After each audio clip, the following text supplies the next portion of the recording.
Hi and welcome to another instalment in this mini-series all about AI mixing tools. So far in the series I've covered tools like Neutron 4 and online AI mixing and mastering services like CryoMix. But in this video I'm going to be looking at two plugins from Sonible called Pure Comp and Pure Limit, which are AI-powered compressor and limiting plugins that can help you dial in appropriate settings for your track quickly so that you can focus on getting your music sounding as good as possible. So let's jump on in and take a look at Pure Comp and Pure Limit. So let's take a look at Pure Comp then. I'm going to be using it in the same project that I've been using throughout this mini-series on AI mixing tools, which is a multi-track recording of an artist called Sarah Elizabeth Charles, which you can download yourself if you want to have a go on it from the Telefunken website. And Pure Comp is available for free from the Sonible website for 30 days if you also want to grab it and give it a go. So the way that this works from an AI perspective is that you can run whatever you want through it, and then it will automatically suggest compression settings based on the signal that's running through it.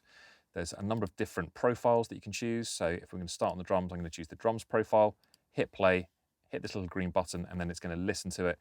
And based off its AI training that it's done, it will then suggest settings for the compressor.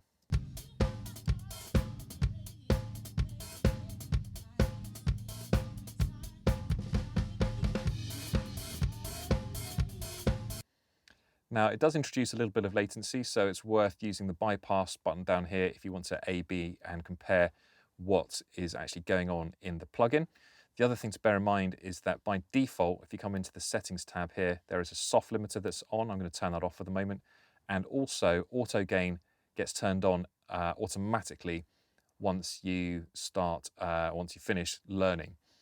And that's absolutely fine. It's just worth bearing in mind that when this is on, even if there's no compression going on at all, it actually introduces a little bit of gain to the signal. So the reason you want it on, incidentally, is to be able to more fairly compare the processing that's going on. So if you have this off and we have no compression going on, you'll hear very clearly as I increase the amount of compression that the signal gets quieter and it's going to sound weaker because our ears tend to favor louder signals. It's just a psychoacoustic effect of the way our brain works. But what we want to be able to do is to judge the processing on the dynamic effect it has on the signal and also any tonality changes. So let's just hear how it sounds without the auto gain, and then we'll turn it on and most likely keep that on as we go through this processing.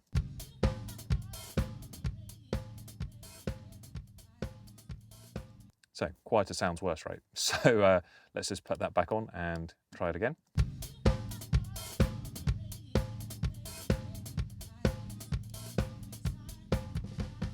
Now it still sounds a little bit quieter, but it's more in line with where it should be, essentially. So we can turn this off and kind of fiddle around with this if we want to do that manually as well to get a slightly more overall accurate result. But for the most part, you want to keep that on.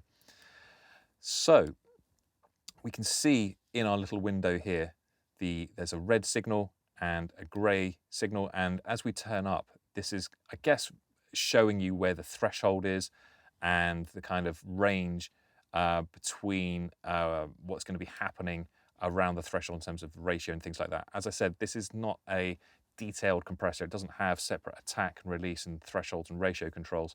The idea is that you can just dial in something that sounds good quickly using the AI profiles that it has embedded within it.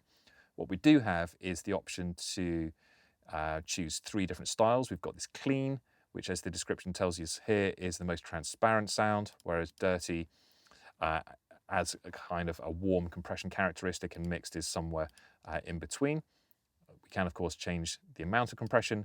And then there's this clarity control, which, as it says, dynamically smooths out tonal imbalances and ensures a consistent tonal as well as dynamic balance of your signal. So that's all well and good, but let's hear what it's actually doing.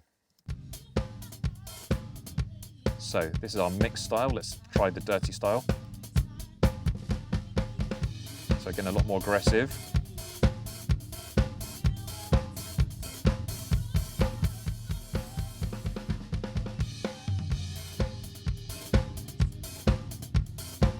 Now, I just wanted to show you there by bypassing that even when it's on 0, if you have the auto gain on, you are actually introducing some gain and some processing. I don't know what the coloration is exactly that's going on under the hood, but it's not completely clean when it's on 0. So just bear that in mind as well, again, for the same reasons that I've outlined already. But all of that aside, and I'm being a little bit critical at this point, but generally it does improve the drums. It is dialing in a good compression setting that's allowing them to become punchier and overall louder, and only through the auto gain that's coming at the end of the signal.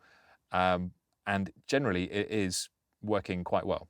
So from an AI perspective, it's a nice, easy way of dialing in some good compression. So let's just once again listen to it and kind of get a setting that I think is good and appropriate for this song. I'm going to take the solo off now and just bring in the compression until the drums are kind of cutting through, but without sounding too kind of over compressed. Touching our bodies are in motion. Baby, slow down and listen now. I've got more than enough of that love that you're missing. Slow down, pay attention. We've got nothing but time, so baby, don't say goodbye. Incidentally, the clarity control there, you might have heard, you can see when I'm dialing it in that it's bringing up some of the smaller transient peaks that would otherwise be kind of smooshed, I guess is a good description, or kind of destroyed by the compression. And that's making it, when it's on a higher setting, sound a bit brighter and a bit more transient-y. It's a bit like a transient shaper in that regard. Let me play you a little bit and you can hear what I mean. So look at these peaks down here. It's pretty subtle, but you can see the overall shape. It's bringing up some of those quieter areas down here. If I increase this, it'll be more noticeable. And then again, if you listen to the tonality,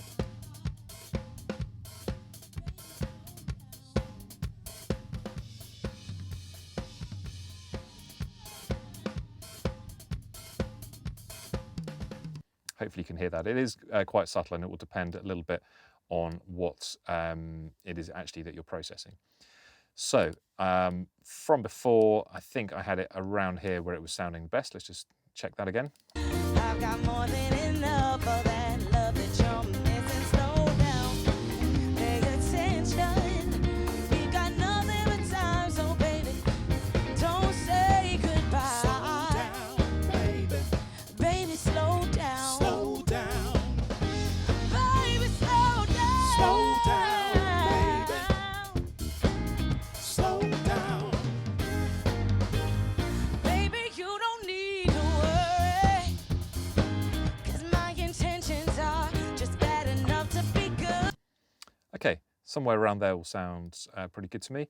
Let's try it now on the vocals. So we're going to do the same process once again. We're going to put it on to the vocal setting this time, and once again allow it to listen to the signal and apply appropriate processing. And listen, slow down, pay attention. We've got nothing but time, so baby, don't say goodbye. Baby, slow down. Baby, slow down. So we can see there when she's really belting out the notes, this is going to help control some of that gain a little better. And that was one of the problems that we had with some of the backing vocals when we were just using these one of these AI online platforms. It wasn't really taking care of that particularly well. So this is perhaps where it takes a bit more fine tuning and a little bit more of an expert ear to be able to control some of those issues. So let's listen to that in context. Slow down. Baby, slow down. Slow down, baby. Slow down. Baby, you don't need to worry, 'cause my intentions are just bad enough to be good. The situation's still blurry, baby. So that's really lifting the vocal out of the mix there. And so we can go on like that adding compression for all of our different parts if necessary. We've got a setting here for keys, so we could put our piano through that. Similarly, we can do the same for the guitar. We have an electric guitar. There's a preset for that as well. And then also finally our bass. Now, it's not to say that whenever you're mixing, you have to whack a compressor on absolutely everything. It's just that in this context, with it being a live recording, a lot of the signal for each of our stems is quite variable. And by applying compression, we can help level everything out so that we can get everything sounding a bit more consistent across the mix. And as you'll have seen in my other video on cryo mix in particular, the stems which are hidden in this one, I'll just show you this, just go back to that. The stems were visibly and audibly quite sort of leveled out, and that led to quite a good balanced mix. So this is a slightly more involved process. This isn't necessarily an AI where you just click a few buttons and it does it for you. It does require a little bit more of skill in terms of how you're dialing in the right amount of compression for the different parts. But nevertheless, as a tool, it is quite a nice hybrid approach in terms of getting a setting quickly that sounds good and then refining it from there to improve your mix.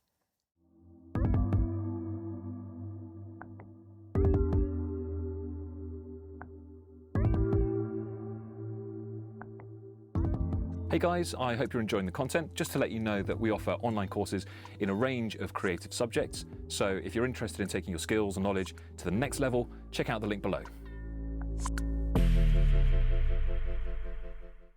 So let's move on then and look at Pure Limit, which is the limiting equivalent of Pure Comp. Once again, also freely available from the Sonible website for 30 days if you want to grab it.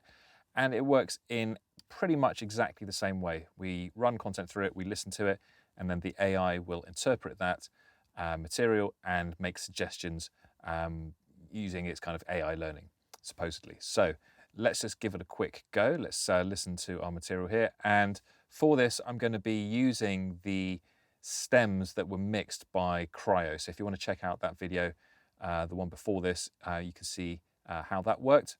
There is also within Cryo mix the ability to deliver a master. So we've actually got a mastered track here, which we could actually use as a reference for how well or otherwise Pure Limit can work to provide us with a professional sounding master. Okay, so let's hit play and listen to how Pure Limit works on these mixed stems. My head just spins every time I think of you. All of the things that I feel when you touch me, we are in motion. So by default, we've got this universal setting. There is a number of different presets we can use, so perhaps it might be worth coming down to funk and getting something that's a bit more appropriate for this specific genre of music. It doesn't intelligently work out what genre you're listening to and make a suggestion, you have to tell it. My head just spins every time I think of you. All of the things that I feel. So similarly to Pure Comp, we have just a few simple controls here. We have a style control where we can choose between soft, neutral, and hard, which has different kind of limiting characteristics. We've got the main amount of gain that we want to run into our limiter. And then we've also got this inflate signal, which will increase the apparent loudness and bass level of a track without increasing peak levels. Now, the best thing to do is for me to turn down the master here and just show you what's happening when we start to increase the gain and also the inflate. So the inflate is going to bring up, it's a bit like an upwards expander. It's going to bring up quieter passages, but not above this threshold here. This is the kind of 0 dB, if you like. And any signal that goes above that, you can see is going to be kind of cut off. And then as I bring up the gray signal here, you'll see any kind of gain reduction that's being applied by the limiter coming down in terms of like an orange bar here, or an orange kind of waveform. I'll just hit play and you can see what I mean. My head just spins every time I think of you. All of the things that I feel when you touch me, We are in motion. So just doing a very extreme example so you can see. I'm now just going to show you how the inflating works. Once again, just look at the grey signal here and how it behaves as I increase the amount of inflation just below the threshold here. My head just spins every time I think of you. All of the things that I feel when you touch me. We are in motion. Oh, So although this is giving me a reasonable, I guess, setup for the genre that I've chosen, it still requires a little bit of knowledge to know what it is you're doing and why you're doing it. So this isn't going to necessarily be able to tell me, okay, I'm mastering for, let's say, Spotify, it should be mastered to a particular level. It's not an all-in-one mastering plugin. But what I would say is that it is quite transparent in a similar way to something like FabFilter L2. You can drive it quite hard and overall the signal stays fairly transparent. So if you're struggling for loudness in a mix, this could be a good solution for you to try. Potentially, if you like the sound of limiting in your work, and yes, it can work to get your mix sounding a bit louder. So another different take on how AI can help us in the mixing and mastering phases of music production. Let me know what you think about these two plugins in the comments below, and don't forget to hit like and subscribe to get more videos like this delivered straight to your inbox from us here at DBS Institute. But that's it for this video, and I'll see you in the next one.